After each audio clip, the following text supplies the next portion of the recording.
जय श्री श्याम, जय श्री कृष्णा। मैं मनोरमा मनमोहक चैनल से आप सभी का स्वागत करती हूँ। आज मैं आपको हरतालिका व्रत कैसे, कब व सारी पूजा विधि के अनुसार बताती हूँ। यह व्रत भादो मास की शुक्ल पक्ष तीज को किया जाता है। इस दिन महिलाएं बिना अन्न जल ग्रहण किए उपवास करती है। शाम को शुभ मुहूर्त से पहले पूजा स्थल को साफ सुथरा कर लीप लेती है। इसके बाद केले आम के पत्ते से झांकी बनाती है। बालू रेत की शिव पार्वती प्रतिमा स्थापित करती है। उसके बाद कलश स्थापित करती है, धूप दीप व अगरबत्ती जलाती है। उसके बाद शिव पार्वती को गंगा जल पंचामृत से स्नान कराती है। शिव पार्वती जी को वस्त्र व जनेऊ अर्पित करती है। पार्वती जी को रोली का तिलक व शिव जी को चंदन का टीका लगाती है। पार्वती को सुहाग सामग्री अर्पित करती है। शिव को बेल पत्र, आग धतूरा व फूल पत्तियाँ व मिठाई का भोग लगाती है। हर 4-4 घंटे में आरती करती है। पूरी रात जागरण होता है। सभी महिलाएं सुहाग की लंबी उम्र की कामनाएं करती हुई उसके साथ सुबह नदी या कुएं पर शिव पार्वती जी को विसर्जन करती है। कथा इस प्रकार है।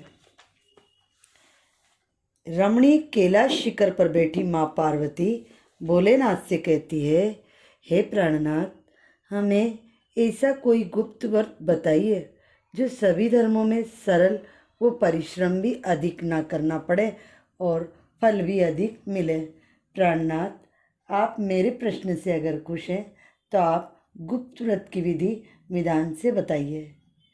भोलेनाथ कहते हैं, हे प्रिय, जो गुप्त व्रत है इसे मैं तुम्हें सुनाता हूँ। जिस प्रकार नक्षत्र में चंद्र, ग्रहों में सूर्य, वर्णों में ब्राह्मण, देवों में श्री हरि विष्णु जी, नदियों में माँ गंगा, पुराणों में महाभारत, वेदों में सामवेद और इंद्रियों में मन श्रेष्ठ है, इसी प्रकार सभी व्रतों में यह व्रत उत्तम है। इसे मैं तुम्हें सुनाता हूँ, आप ध्यान लगाकर सुने। जिस प्रकार तुमने इस व्रत को जाना तो तुमने तो आधा आसन ही प्राप्त कर लिया। यह व्रत भाद्रपद की शुक्ल तृतीया को आता है। अब मैं तुम्हें सुनाता हूँ। आज से सहस्र वर्ष पूर्व आपने ही इस व्रत को किया था। महादेव ने पार्वती जी को उनका पुनः स्मरण कराकर इस व्रत के माध्यम की कथा कही। बोले शंकर बोले, हे गौरी, पर्वतराज हिमालय के गंगा तट पर बाल्य अवस्था में तुमने 12 वर्ष तक अधोमुखी होकर घोर तप किया। इतनी अवधि तक तुमने अन्न न खाकर, जल न पीकर, पेड़ पौधे की सूखी पत्तियां चबाकर समय व्यतीत किया। माघ की विकराल शीतलता में तुमने निरंतर जल में प्रवेश किया। वैशाख की तपती गर्मी में तुमने माघ की विकराल शीतल तुम्हें जला देने वाली अग्नि से शरीर को तपाया। सावन महीने में बरसात में भीगती हुई अन्न ना खाकर समय व्यतीत किया। तुम्हारे पिता तुम्हारी साधना को देखकर बड़े दुखी होते थे। एक दिन नारद जी तुम्हारे घर पधारे। तुम्हारे पिताजी ने हृदय से उनका स्वागत किया। उनका आने का कारण पूछा। नारद जी ने कहा, मैं विष्णु के भेजने पर उपस्थित हुआ हूँ। उन्होंने तुम्हारी बेटी के साथ विवाह करने का प्रस्ताव रखा है। यह सुनते ही पार्वती तुम्हारे पिता का बड़ा मन प्रसन्न हुआ। उन्होंने कहा, हर पिता अपनी बेटी का घर योग वर के साथ बसाना चाहता है। नारद जी के जाते ही यह बात तुम्हारे कानों में पड़ी तो तुम बहुत दुखी हुई। तुम्हारे दुख व्यथा तुम्हारी सहेली को पता चली तो सहेली ने तुमसे कहा कि तुम कहीं और चली जाओ, मैं तुम्हारी मदद करती हूँ। और तुम एक घनघोर जंगल में एक गुफा में चली गई। उस गुफा में साधना स्थली होने के कारण तुम भी वहाँ पर तपस्या में लीन हो गई। तुम्हारी सहेली ने कहा, मुझे विश्वास है कि भगवान तुम्हारे लिए जो भी करेगा वह अच्छा ही करेगा। तुम्हारे पिता घर न देखकर बड़े दुखी हुए। वह सोचने लगे, मेरी बेटी न जाने कहाँ चली गई, और तुम्हारे पिता ने प्रण ले लिया था कि वे विष्णु से ही तुम्हारी शादी करेंगे। उन्होंने बड़े जोर शोर से तुम्हारी खोज में कहीं लोग लगवा दिए। इधर तुम्हारी खोज चलती रही, उधर तुम आराधना में लीन रहती रही। भाद्रपद शुक्ल पक्ष की तृतीया को तुमने रेत के शिवलिंग बनाकर व्रत किया। वह रात भर जागकर मेरा स्मरण भजन किया। तुम्हारी इस कष्ट दे साधना को देखकर मेरा आसन हिल गया और मेरी तपस्या टूट गई। मैं तुम्हारी तपस्या से प्रसन्न हुआ, तुम्हें वर मांगने को कहा। मैं तुम्हारे समक्ष ही पहुंच गया।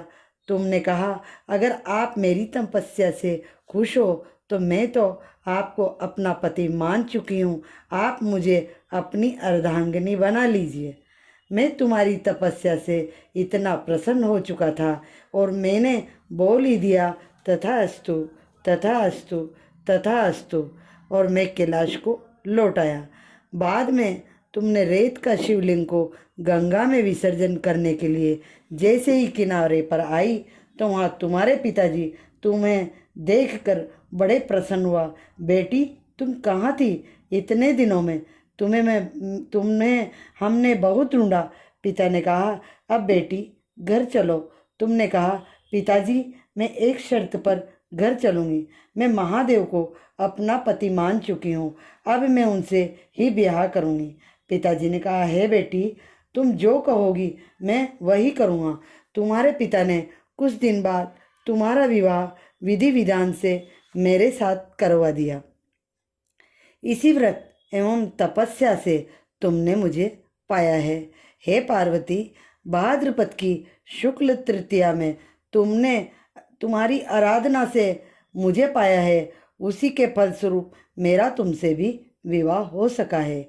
इसका महत्व यह है कि जो भी कुंवारी कन्या इस व्रत को करती है तो मन वांछित फल देता हूँ।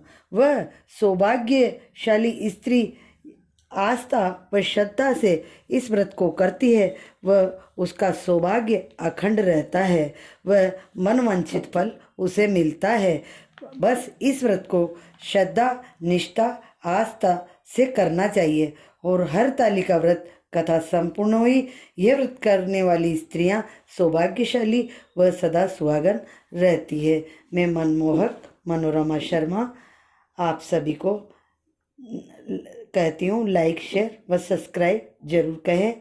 कथा कैसी लगी आप कमेंट में ज़रूर बताएं।